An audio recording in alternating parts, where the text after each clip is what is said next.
Bom dia, irmãos. Mais um glorioso dia na casa do Senhor, aquele lugar maravilhoso que os fiéis, como Davi, dizem, dos 1000 melhores lugares do planeta, eu prefiro estar na casa do Senhor. E hoje eu tenho um tema muito importante para vocês, que é exatamente ligado com a ira. Só que ao longo dos meus mais de 40, quase 45 anos de ministério pastoral, de estudioso da Bíblia, da teologia, do comportamento humano, eu sempre tento fazer uma conexão entre virtudes e os vícios, os pecados, e que nenhum vício vem isolado, nenhuma virtude ocorre sozinha. Aqui, essa mensagem eu estou chamando corrente maligna da ira e hábitos pecaminosos versus virtudes felizes ou virtudes da felicidade. Na capa tem tragédia de hábitos pecaminosos, que é aquela corrente, entenda ali como correntes, elos ligados uns aos outros. A ira não ocorre sozinha. O medo, a amargura, a preocupação, o ódio, a apatia, o desespero não simplesmente ocorrem isoladamente. Também a contrapartida dessa corrente do mal, existe uma corrente do bem. A corrente do mal tem a ver com hábitos e emoções pecaminosos ou escravizadores, e hábitos, do outro lado você tem hábitos e emoções libertadores ou virtuosos. Eu coloquei os dois gráficos onde eu resumo a mensagem na folha que vocês receberam. Você pode acompanhar. Seria difícil você anotar, mas você pode rever essa mensagem no YouTube. Então, hábitos pecaminosos. E eu começo com a ira, porque a ira é um desgosto, é uma insatisfação, é uma reação às frustrações da vida. E é dito que a maioria das pessoas, se não todas ocasionalmente, tem baixa resistência à frustração. É mais fácil surtar, é mais fácil se amedrontar, se amargurar, se encher de ansiedade. Entenda preocupação e ansiedade como a mesma coisa. Uma pessoa preocupada é uma pessoa ansiosa e vice-versa. A pessoa vai desenvolvendo, cada elo desse se junta ao outro e faz uma corrente deletéria que arrasta você para o fundo do poço, que é chamado desespero. Então, isso aqui tem muito a ver com cada ser humano desse planeta. Então tem a ver comigo, tem a ver com você. Nesse primeiro gráfico eu confronto as duas correntes, a corrente do bem e a corrente do mal. No segundo gráfico, então a ira é uma reação às frustrações, é um desgosto na alma, que pode ser expresso pelo menos de 3 maneiras. A ira pode se expressar visivelmente, na forma de uma explosão, é uma bomba relógio, alguém feriu, ofendeu, então a nossa ânima, a nossa alma, ela é energética, ela infla com energia negativa, zangada, raivosa, lembra? A raiva mata. E ela pode se expressar apenas no seu interior, no homem interior, se enchendo de medo, de amargura, de preocupação, e tudo isso leva ao ódio por um lado e a apatia por outro. A pessoa se torna descarada, a pessoa irada, ela é facínora e eles chamam muito hoje de psicopata. Quando chega aquele momento em que a pessoa deixa de funcionar eticamente para o bem. Então, nesse nível aí, ela chega ao desespero. E tudo isso aí vai resultar em violência, conflitos em todas as áreas, na família, no casamento, no trabalho, transtornos, as famosas doenças mentais, os transtornos psicológicos não podem ser corrigidos com psicotrópicos, porque a raiz deles tem a ver com isso. Lembra de Caim? Ele foi frustrado no que pretendia como adoração perante Deus.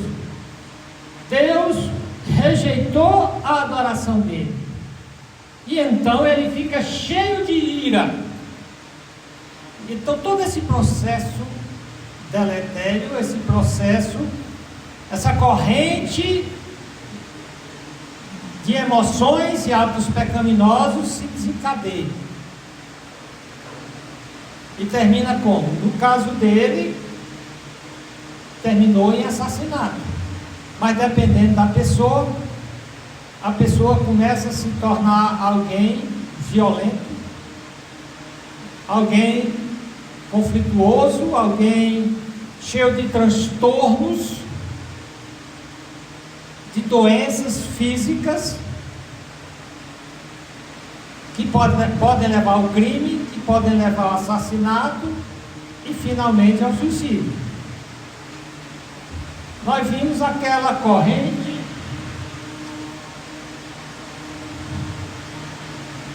a corrente do mal. Nós vamos já ver ela com mais detalhes.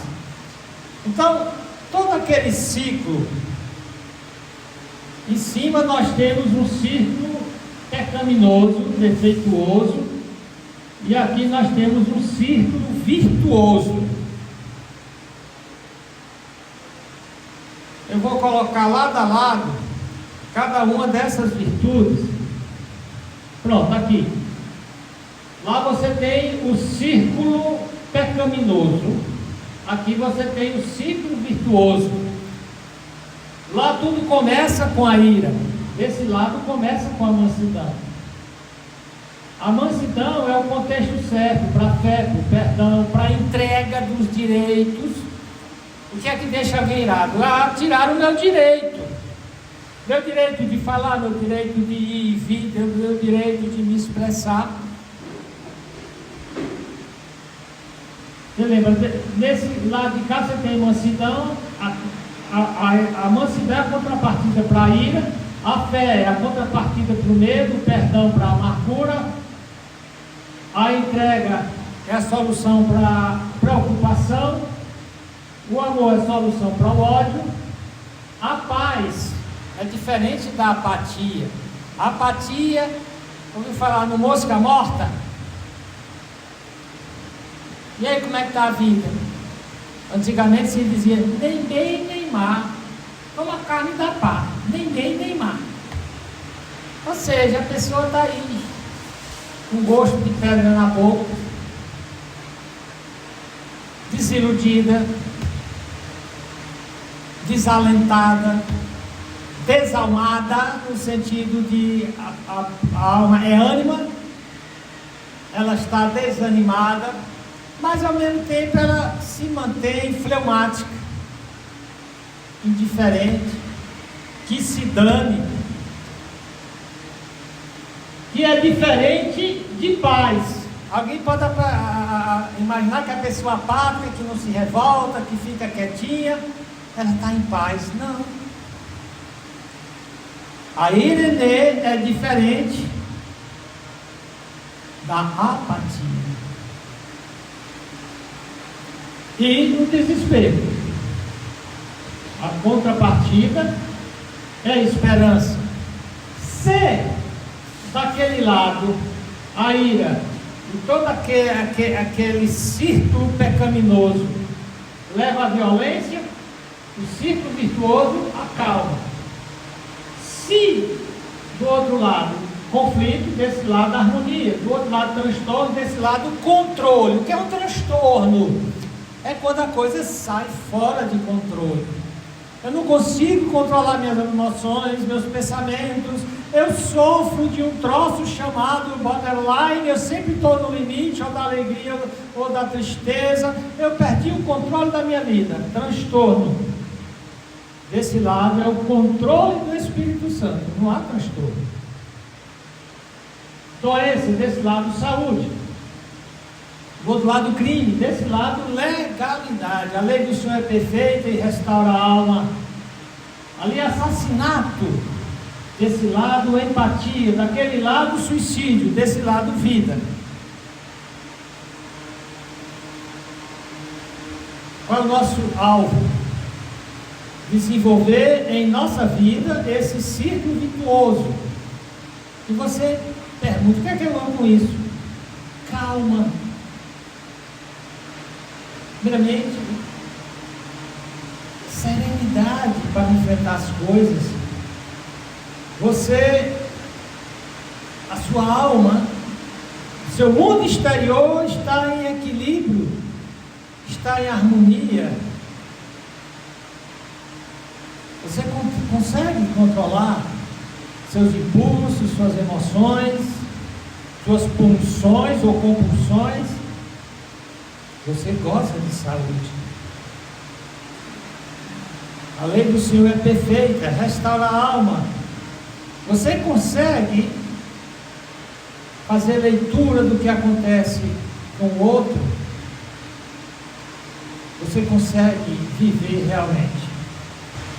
Vamos aos nossos textos chaves. Abra sua Bíblia para Gênesis capítulo 4, 3 e 11. Aqui você vê esse círculo deletério, esse círculo pecaminoso na vida do Caim. Ontem eu preguei sobre Caim na sociedade masculina e feminina. Olha o que é dito.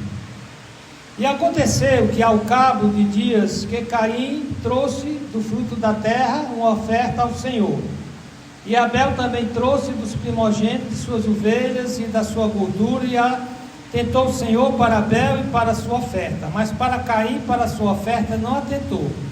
E irou-se. Olha que tudo começou com a reação de Caim. Houve a frustração. Deus o rejeitou a oferta dele. Como ele reage? Irou-se. E não foi pouca ira não, viu? Irou-se fortemente e descaiu no semblante. A cara dele, mudou completamente. O homem exterior dele mostrou o que estava realmente no interior. E o Senhor disse a Caim, o Senhor confronta diretamente a Caim, fala diretamente a ele. Por que te iraste? E por que descaiu o teu semblante? Se bem fizeres, não é certo que serás aceito? Se não fizeres bem, o pecado jaz à porta. No hebraico o pecado está agachado à porta. É como se aquilo que o diabo faz, ele está em derredor procurando alguém para tragar. Então nós temos vários inimigos. O diabo em volta, como um leão, e o pecado agachado à porta do nosso coração. Lembra que eu falei na aula da EBD que a diferença entre o homem e o animal é a capacidade de dizer não, é chutar, Esse pecado que está agachado à porta é chutado para longe de nós, longe de vós toda ira. Então, olha que Deus disse para ele, isso aqui é o primeiro ato de misericórdia com ele. Antes dele pecar, Deus manda um aviso. Isso é misericórdia, quando Deus chega para mandar alguém para dizer, olha, tu está no caminhozinho que você vai se dar mal. Então isso é a misericórdia de Deus. Deus já sabia onde ia terminar o ciclo vicioso, pecaminoso de Abel. Aliás, de Caim. E Deus disse, vai terminar mal. Por isso que eu não aceitei tua oferta.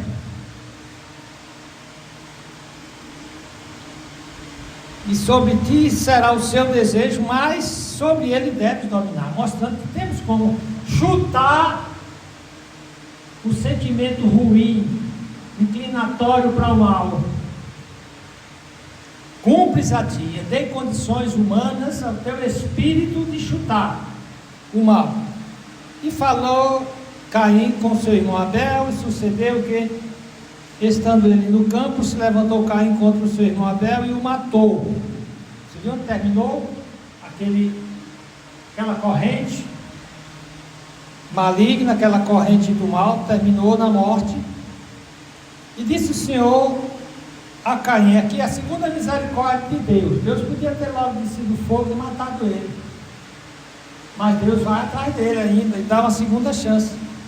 E disse o Senhor a Caim, onde está Abel, teu irmão? E ele disse, não sei, sou eu o guardador do meu irmão. O cara ainda é petulante, viu?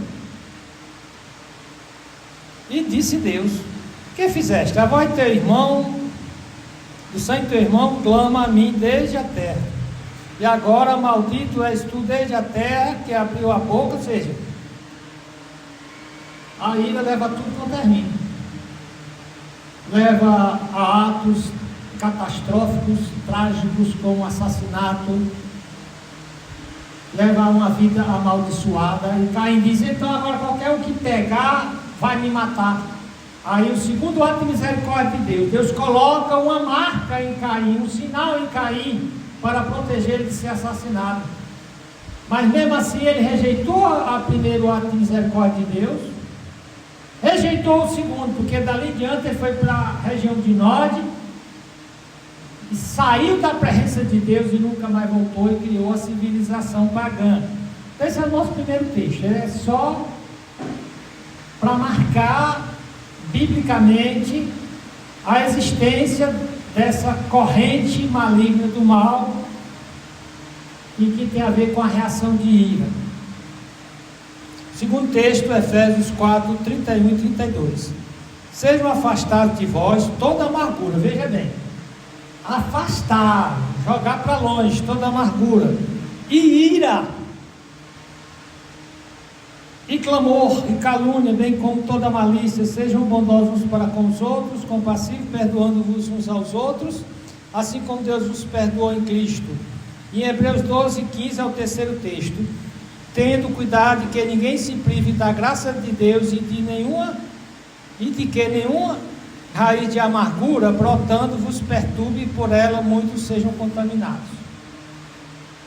Eu vou pedir o meu querido amigo pastor Vadson para fazer uma oração por essa mensagem. Eu vou fazer uma cirurgia de catarata e eu convidei também para ele passar um mês pregando para a gente, mas não vai ser logo imediatamente, né? Daqui um mês eu vou fazer essa cirurgia. Meu querido Vadson, pode vir aqui, por favor? Vamos orar. Santo Deus, Pai Todo-Poderoso, obrigado pelo privilégio de estarmos nessa manhã na Tua casa, junto com irmãos queridos, para desfrutar da beleza da Tua santidade e do poder que a Tua palavra transfere àqueles que se submetem a ela. Te rogo agora que Tu sejas com o Teu servo, pastor Laércio, que ele possa ser utilizado para Ti, para falar aos nossos corações. Ajuda-nos para que possamos sair daqui transformados pela Tua palavra, que saiamos daqui diferente do que entramos, cientes da nossa responsabilidade com relação ao pecado e alegres pelo resultado que o Senhor tem em nossas vidas quando nós nos dispomos a entender e aplicar a Tua palavra em nossas vidas. É o que eu te peço humildemente no nome do Senhor Jesus Cristo. Amém. Amém, meu amigo. Vendo um pouquinho mais sobre essa corrente do mal. Ela leva, pelo menos, a 3 coisas. Eu tenho várias coisas no segundo gráfico, mas esses hábitos e emoções pecaminosos, eles levam a crises espirituais. Aquela crise falada lá em Hebreus 12. Tende cuidado que ninguém nos prive da graça de Deus. E a tragédia de alguém é estar privado da graça de Deus. A palavra graça é muito mais do que salvação de graça. A palavra graça é poder, é força, é recursos divinos. Estar privado da graça de Deus é estar por conta. É como Deus deixou cair depois que ele saiu da presença dele. É como Deus fala em Romanos 1, aqueles que abandonam o conhecimento de Deus, Deus os entrega, Deus os abandona a sua própria sorte. Então é terrível estar privado da graça de Deus e de que nenhuma raiz de amargura brotando nos perturbe e por elas muitos se contaminem. E essa perturbação são exatamente os transtornos chamados hoje de psicológicos, porém eles têm 3 vertentes, são espirituais, são existenciais e só depois psicológicos. Filipenses 4,6 diz: não fique preocupado por coisa alguma, não há razão para isso. E a terceira coisa dessa corrente do mal, conflito nas relações pessoais. A maioria das pessoas tem conflitos com todas as pessoas que conhecem, com Deus, consigo própria, com o cônjuge, com o filho, com todo mundo. É por isso que a Bíblia diz em Efésios 4,38 lá: livre-se de que é que eu devo me livrar? Lembra que a ira estava agachada à porta do coração de Caim. O que é que ele devia ter feito? Se livrado, fazer o que José fez com a mulher de Potifar. Ela agarrou, ele empurrou e saiu. Livre-se de toda amargura, já que o perdão tem que ser incondicional. Se tem amargura, é porque eu não perdoei. Toda amargura, e ira, e cólera, e gritaria, e blasfêmia, tal. Por que então eu devo quebrar essa cadeia? E por que eu devo, em contrapartida, cultivar hábitos e emoções virtuosos, ou virtudes felizes? Por que é que eu devo desenvolver mansidão, fé, perdão incondicional? Pedro chegou para Jesus: até quantas vezes eu devo perdoar uma pessoa que me ofendeu? O mesmo pecado durante o dia, mesmo pecado, naquele dia, até 7 vezes, como dizia a lei rabínica judaica. E então Jesus disse: não só 7. Aí Pedro: 490 vezes, 70 vezes 7. Não, eu não tenho de perdoar 490 vezes. Cristo usou aí uma hipérbole para dizer: não tem limites. Perdoe. O cara foi covarde, deu uma rasteira, puxou o tapete, acabou comigo, desgraçado. O que é que eu tenho de fazer? Perdoe. Mas ele fez de novo: perdoe. Vamos tentar trabalhar como é que isso funciona, viu? Porque, de acordo com as leis naturais, a mulher diz: pastor, vamos separar dele. É o mesmo pecado já. Eu me pergunto: no mesmo dia, ele pecou isso várias vezes? Não, é uma semana sim, outra não. Irmão, Cristo disse: se fosse no mesmo dia, você tem de perdoar. E a mansidão é autocontrole, calma e gentileza. A fé é confiança em Deus, nas promessas de Deus. Aquela mulher que o marido nem é bom nem é acordado, e Pedro lá, Deus diz para responda. Aliás, não responda seu marido, seja mansa, calma, tranquila e caladinha, fecha o biquinho, querida. Mulher falante destrói o casamento. É que você não casou com a besta fera que eu casei. Bom, vai brigar com Cristo. Você confia nas promessas de Deus? Perdão é graça. Nós somos cobradores, nós não gostamos de cobrar. Fez comigo, vai pagar. Isso não é graça. Perdão sem ressentimento. Entrega teu marido a Cristo. Problema, Marli, é que entrega o marido de manhã, 2 horas depois pegou de volta. Vamos ver mais sobre essa entrega. Rendição do erro, cedendo à vontade de Deus. Amor, tudo isso leva a um verdadeiro amor e paz. Bondade, serenidade. Leva a esperança na justiça de Deus. Deus vai intervir. A Bíblia diz que o coração do rei está na mão de Deus, ele inclina para onde quer.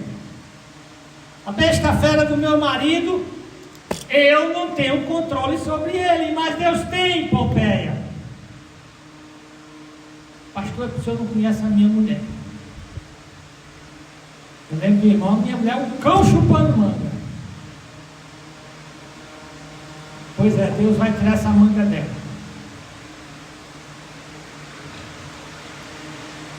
Recapitulando, para vocês que estão chegando agora, nós estamos dando uma série de mensagens sobre 10 ilusões satânicas fatais.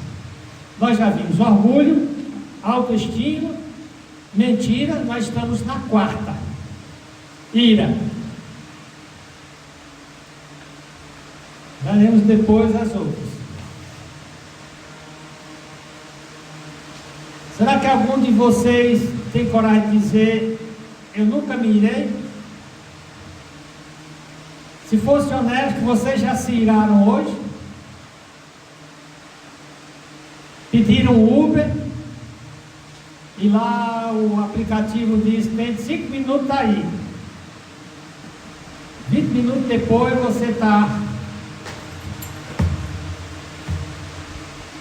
30 minutos depois você está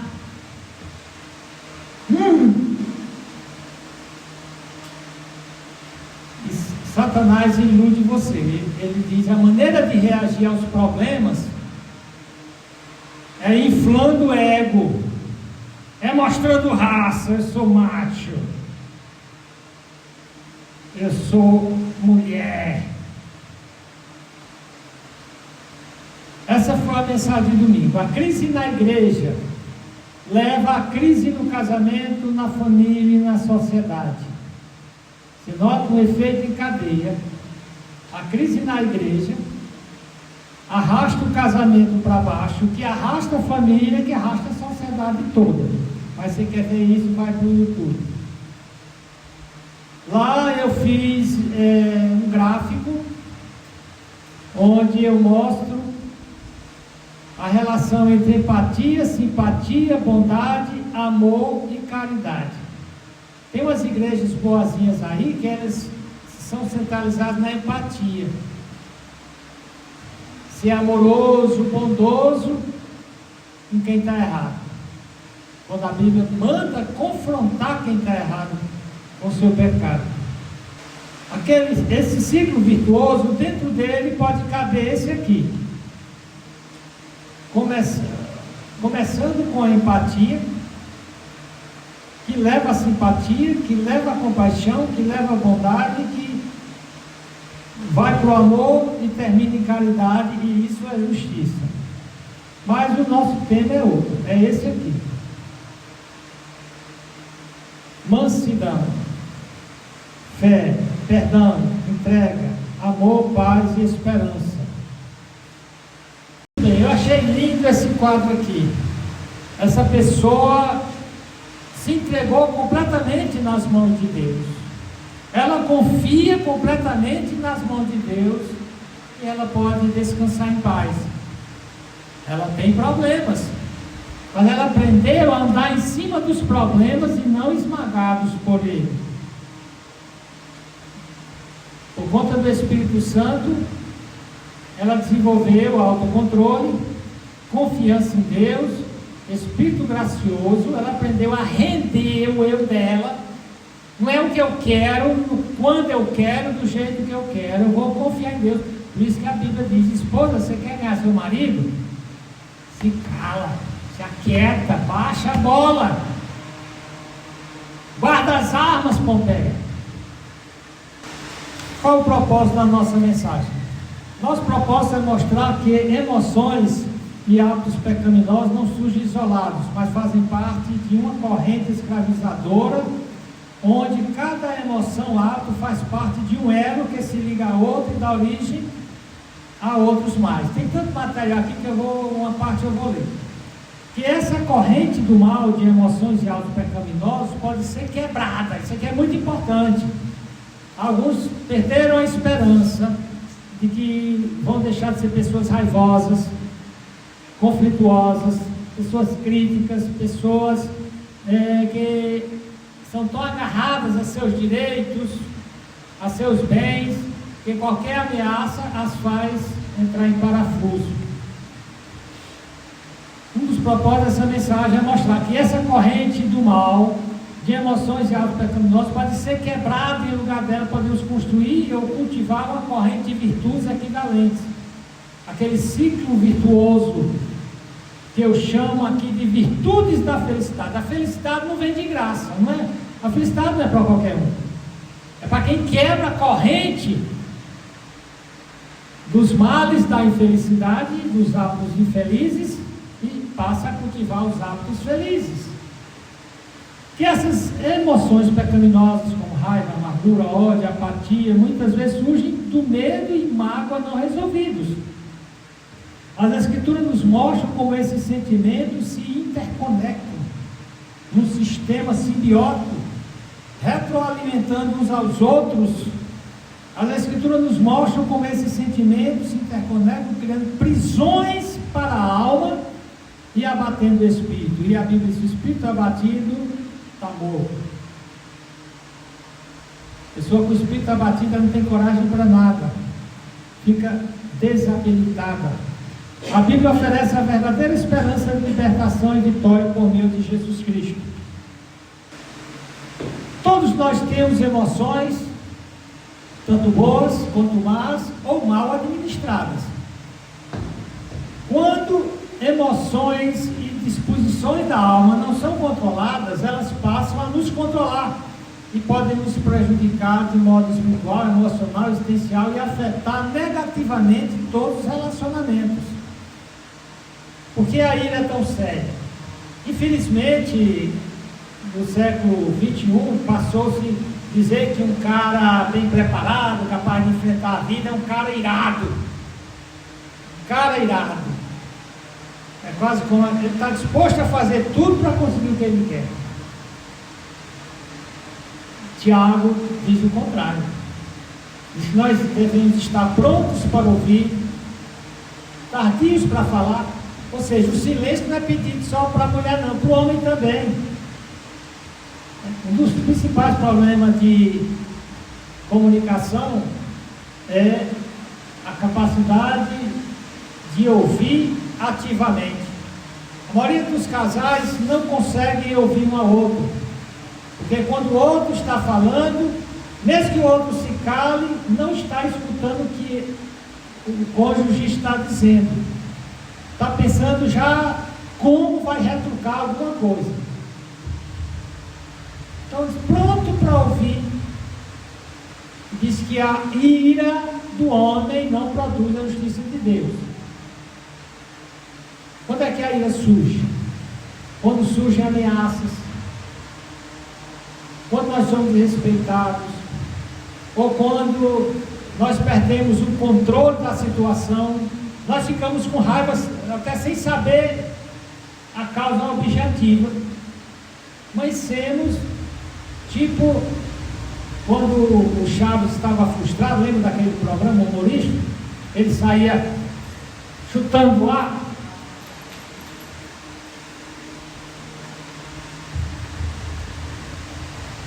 Conexão entre a raiva e os demais pecados, nós já vimos.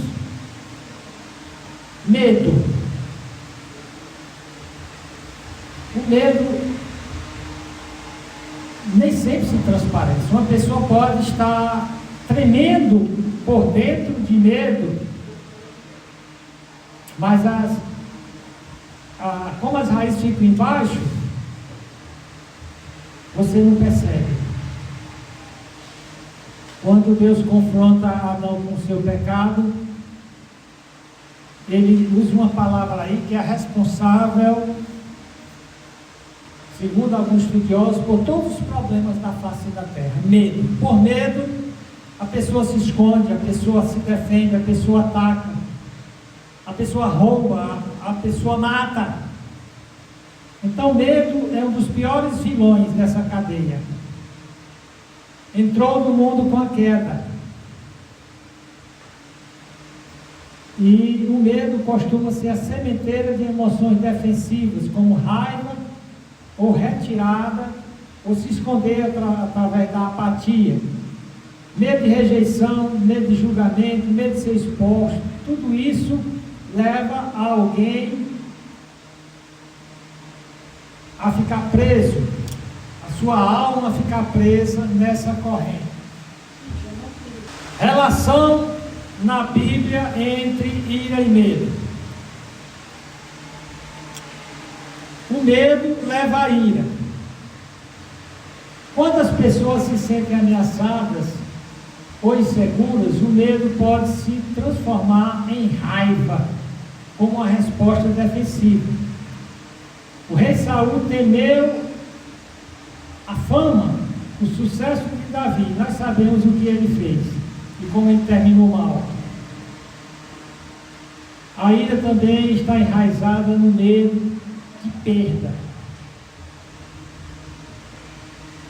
O marido e a mulher, com medo de perder um ao outro, passam a ter uma super proteção danosa, uma vigilância que rouba a liberdade e o espaço do outro.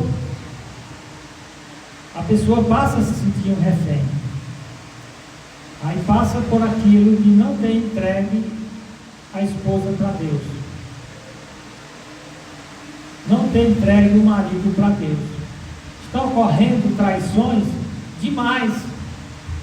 As igrejas estão cheias de divorciados e recasados por conta de traição, e muitos ficam assombrados com isso. Mas a resposta não é ira.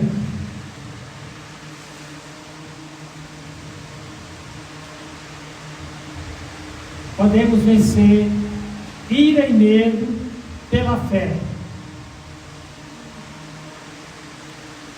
Se nós não vencermos a ira e o medo, o resultado vai ser amargura. O texto de Hebreus 12:15 diz que a raiz de amargura, ela causa perturbação, ela gera toda sorte de problemas. A amargura é uma expressão de raiva sustentada. A pessoa ficou com raiva durante um momento e deixou a ira adormecer. É dito que a ira adormecida azeda. Ira azedada vira ressentimento. Ressentimento guardado apodrece a alma, envenena o espírito e vai levar ao elo seguinte, que é o ódio. A amargura se volta para dentro e sufoca a alegria e se espalha como um vírus. Aí você disse, tem como eu ser covardemente atacado, injustiçado, ser expoliado dos meus bens e dos meus direitos, e agir com perdão incondicional? Eu vi o livro, vi o filme de uma alemã chamada Corrie ten Boom. Ela foi presa pelos nazistas, ela e a irmã dela, porque ela escondia judeus em casa e tentava ajudá-los a fugir da Alemanha para não serem cremados nos campos nazistas. Finalmente, Corrie ten Boom e a irmã dela são presas. A irmã dela era fisicamente mais fraca. Depois de tanto sofrer, ela morreu na prisão. Corrie ten Boom era mais forte. As duas eram fiéis crentes no Senhor Jesus Cristo. E aquela mulher presenciou toda forma de injustiça, de violação de direitos e de bens. Os nazistas, a Alemanha perdeu a guerra. Corrie ten Boom foi liberta.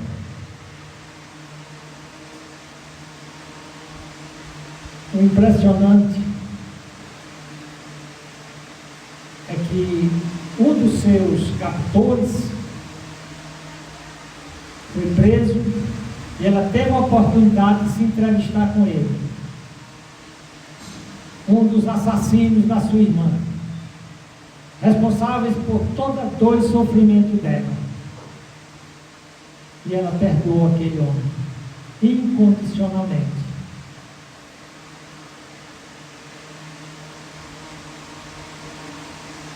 A amargura pode parecer edificada, mas destrói a alegria. O perdão desenraiza a amargura e traz de novo a alegria. Há muita amargura nas igrejas. Muitos livros escritos sobre os abusos nas igrejas, e da igreja toda fala só dos abusos do pastor contra os membros. Não falam do que a Bíblia chama de ovelhas gordas, crentes que abusam de outros crentes. São pessoas amarguradas, que para onde elas vão, elas levam amargura. Vão para o trabalho, elas levam amargura. Vão para a igreja, levam amargura. As causas da amargura, vou só citar os itens por conta do tempo. Falta de perdão. A ofensa é como um instrumento cortante, como uma faca que é enterrado no corpo do ofendido. Quando eu dou perdão, eu tiro a faca. Mas a ferida fica. A diferença entre perdão e feridas. Eu perdoei o indivíduo que me ofendeu. Mas o que ele disse me marcou. A ferida está aberta. Eu lembro de um professor meu, que eu sempre gostei muito de trabalhar com gráficos. E no seminário, estava dando uma palestra lá, um pastor dos Estados Unidos que gosta de trabalhar com gráficos como eu. E desde aquela época eu já era apaixonado por desenho. Era no culto, tinha 1 hora, 2 aulas, tinha o culto, depois mais aulas. O culto era uns 40 minutos e ele botava uns panos. Naquela época não tinha retroprojetor, não tinha slides, então ele fazia aquilo nos panos. E eu ficava tentando copiar aqueles panos. Depois do culto tinha aula daquele professor. E ele era um professor neurastênico, por assim dizer. Ele surtava fácil. E no primeiro dia, eu cheguei 10 minutos atrasados. Ele olhou com a cara para mim assim, da próxima de pé. No segundo dia, eu cheguei uma meia hora atrasado. Rapaz, ele se levantou, bufando de raiva, batendo. Saia da minha classe! Sai agora! Eu digo, mas eu estava... Sai, ele saiu, virou e saiu me empurrando. me empurrando literalmente. Os meus colegas ficaram tudo de queixo caído. E, rapaz, olha, aquilo para um jovem de 20 e poucos anos, na frente das moças, dos rapazes, aquilo ali para mim foi. Eu fui direto para a casa do diretor e contei. O diretor disse: amanhã ele vai lhe pedir perdão. Ele foi no outro dia, na hora do lanche, ele chegou lá, no segundo dia que você chegava atrasado, eu não consegui me recompor, me perdoe. Tudo bem, eu perdoo. Tu acha, Marinho, que eu perdoei? A ferida estava lá, a raiva. Cada vez que alguém falar no nome dele, eu digo: aquele é um bicho bruto, um troglodita. E dava vontade de falar mal dele. Quando eu pensava nele, a minha alegria sumia. Aí eu comecei a aprender sobre ira e amargura e perdão incondicional. O Senhor, me ajuda a perdoar o meu professor. E orei. Finalmente eu senti paz no coração. Eu chamei o professor: professor, o senhor me pediu perdão, eu disse que perdoava, mas não perdoei. Mas eu estou livre da amargura, eu estou te dando perdão e te pedindo perdão, porque falei mal de você, para quem eu pude. Eu falei mal, para quem eu pude eu falei. Eu estou te pedindo perdão. Mas não, está certo. Hoje nós somos grandes amigos. Nos tornamos grandes amigos. Porque todos nós estamos sujeitos a surtar, a dizer besteira, a fazer besteira. Então, falta de perdão. Eu perdi quase um ano da minha vida amargurado por conta dessa ofensa. Traição e injustiça. Você trabalhou para uma pessoa. Nosso problema de desmonetizar.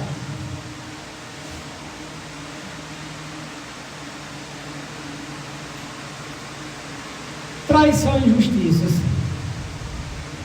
A mulher dá a vida, cuida dos filhos, se mata, mas o marido nunca reconhece.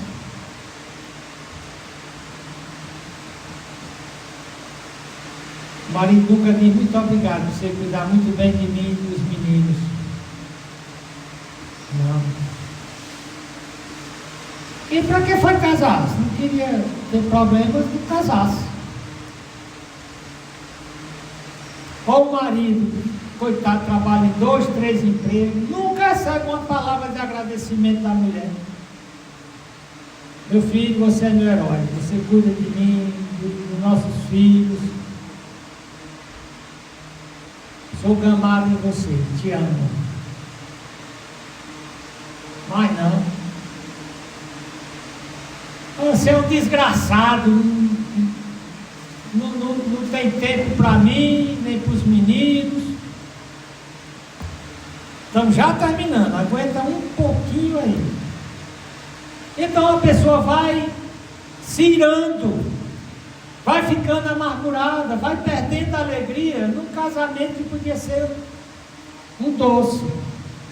Para vocês, meninas, que não casaram, só case se souberem que a palavra-chave do casamento, começando com P, é o quê?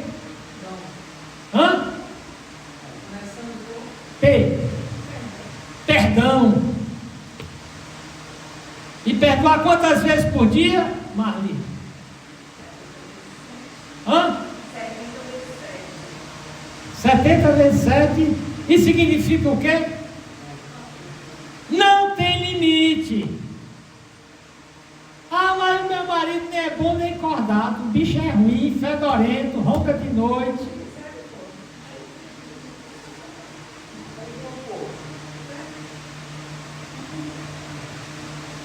A Bíblia diz: ame essa fera. Perdoe essa fera. Não fique, deixe a sua alma presa por essa corrente do mal. Não cultive os pecados infelizes, mas as virtudes felicitadoras, perda e sofrimento. Eu tive de aconselhar uma mulher em que ela perdeu o marido e ela ficou tão amargurada, desistiu de trabalhar, desistiu de ir para a igreja, e há 6 meses ela não se levantava da cama. Isso foi numa igreja em outro estado em que eu fui fazer conferência. O pastor disse: já tentamos de tudo. Ciúme e comparação. O Francisco aí, a mulher diz: olha, o meu pai era um homem muito mais homem que você. Rapaz, isso deixa o Francisco assim, infeliz. Eu vivo trabalhando todo o meu esforço por essa condenada, e ele acha que aquele velho fedorento era melhor do que eu. Expectativas não atendidas. E aí vai, conta do tempo. Não, eu vou parar aqui, porque tem muita coisa aqui. Nós vamos ver cada uma dessas coisas. Mas o que foi que nós aprendemos? Deixe-me ir para o nosso gráfico. Também, se der coisa demais, vocês também não vão guardar. Não é isso? Então, pega aí o seu gráfico e veja. Hábitos e emoções pecaminosos. Você nota? Tudo vai começar com a ira. A maneira como você reage a coisas ruins. Isso vai levar a essa corrente que vai aprisionar sua alma, nesse ciclo mortal. Vai levar a crises espirituais que vai contaminar sua vida e sua casa. Vai levar a transtornos psicológicos. Você vai tentar tomar psicotrópico, mas não vai resolver. Melhor, cultive hábitos e emoções virtuosos. Bem-aventurados os mansos, porque eles herdarão a terra. Só eles conseguem usufruir do que tem na terra. Tem gente que é rica, mas a alma é uma desgraça.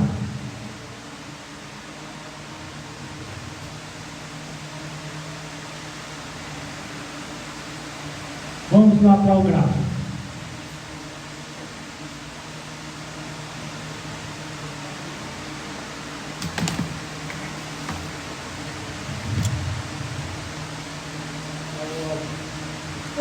Não, você tem um gráfico aí, olha para o gráfico.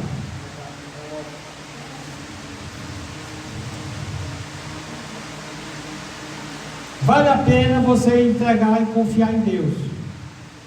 Vale a pena você se submeter ao Espírito Santo.